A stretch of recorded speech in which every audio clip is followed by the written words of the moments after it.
This review has been requested once again by Josh Montemayor. Thanks for the request. I appreciate the support, dude. I thought this movie was simply cute. Sure, not the strongest Disney animation ever made, but it was serviceable to be accomplished in its own way.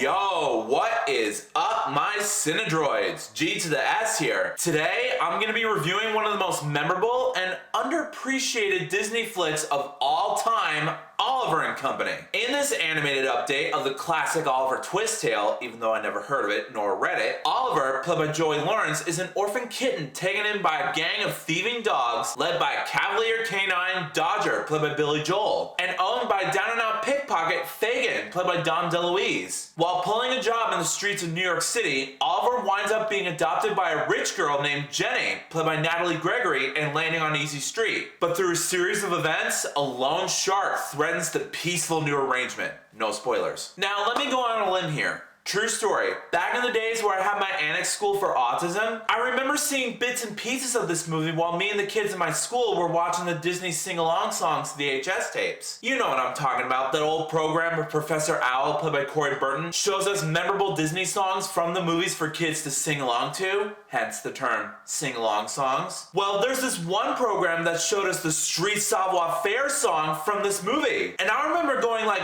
wow, this song feels so energetic and catchy. You can't help but just sing along to it. It's such a good song. But anyways, with that aside, let's talk about some of the elements that really worked in this movie. First off, the hand-drawn animation.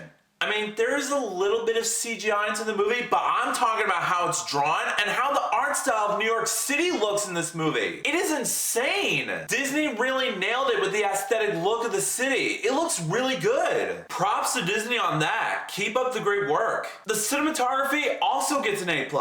Sure, some of the scenes when the characters are inside don't really stand out as much in the film, but at least they didn't take the route of saying, well, since we're losing all of our credibility, just make the camera move around whatever it wants, who cares? No! They put 115% into making it, and sure enough, they look good. Again, huge props. Also, the direction from George Scribner is how to pronounce it? No matter. Anyway, sure, some of the voice acting wasn't really that strong in this movie at the time, but at least he was not lazy to coach the actors and actresses for this movie. Natalie Gregory did great as Jenny. She's this kind-hearted, sweet, innocent young girl who adores Oliver and will do anything to protect him from any threat crossing their path. She's an awesome character role model. I like that. Also, Fagin is your basic bumbling dog owner of the bunch who has only a couple days or so to pay off some sort of debt to his boss, Sykes, played by Robert Loggia, or else he gets fed to the sharks, metaphorically speaking. And no, I'm not talking about the horrendous plot of Shark Tale.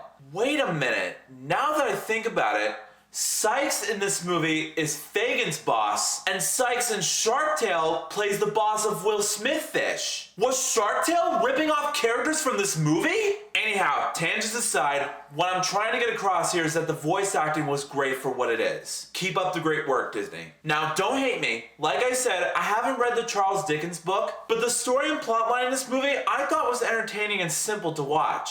Yeah, sure, there's this one subplot where the villain kidnaps the damsel in distress and it's up to the characters to save her and get back home. That was done numerous times, I'll give you that. But at least it wasn't terrible to watch. I was rooting for the characters to stay alive throughout the entire climax of the movie. All that matters is that the movie had me on the edge of my seat throughout the entire climax of the movie. So haters, if you're out there, those cruddy excuses about the climax don't even matter to me. In terms of execution, it fit the story very well. Moving on. Also, in terms of character development and articulation, I gotta say, I really enjoyed the characters in this movie. I liked Oliver, I liked Dodger, I also liked Jenny, even Fagin. He's also a lovable character. The only characters I didn't get attached to was Georgette, played by Bette Midler, and Tito, played by Cheech Marin. Tito has this running gag where he gets a little too flirtatious towards Georgette, which always gets me uncomfortable, and Georgette is too much of a diva to get attention. In terms of comedic timings and humor, those kinds of characteristics in movies always tick me off. But what really sells this movie even further was the dramatic moments and emotional depth. And it is on full display. Like, for example, towards the very beginning of the movie, you can see the turmoil and struggle that this poor kitten has to go through. And I honestly feel legitimately sorry for Oliver. Poor cat cannot seem to catch a break. Someone give him an owner, please. Overall, in the end, despite the fact that it got a 44% on Rotten Tomatoes, man, it's showing no love. But you know what? I don't care what other people say about this movie. In my opinion, I think it was my favorite Disney animated films involving cute talking animals. It was adventurous, it was straight to the point, and it also looks amazing, art style wise. So overall, as a result, I rate Oliver and Company 4 out of 5 stars. Sure, like I said, not the strongest Disney film ever made, but it was also considered a fun Disney film nevertheless. You'll love it, trust me. So Oliver and Company, have you seen it? If you have, let me know in the comments what you thought about it. Did you enjoy it, or are you like everybody else and thought this movie was just dull and uninteresting? Answers down below, please. Also, if you like this video and you want to see some more, make sure that like button shines in your face. That'll totally help me out a ton. Also, share that video with your family and friends and favorite it. That's a very good way to show support for this review. Also, if you're new to my channel, make sure to subscribe and ring that bell right next to you so you can be notified of future videos I have in store for you. Also, if you want a shout out in a future video, just follow me on both Instagram and Twitter, and I will choose one of my Cinedroids to be displayed as a shout out. The link's in the description below. And also follow me on Stardust so you can catch early reactions of movies, TV shows, and trailers. I'll put the link of it below in the description so you can download the app for yourself. But until then, I'll see you next time. Peace out.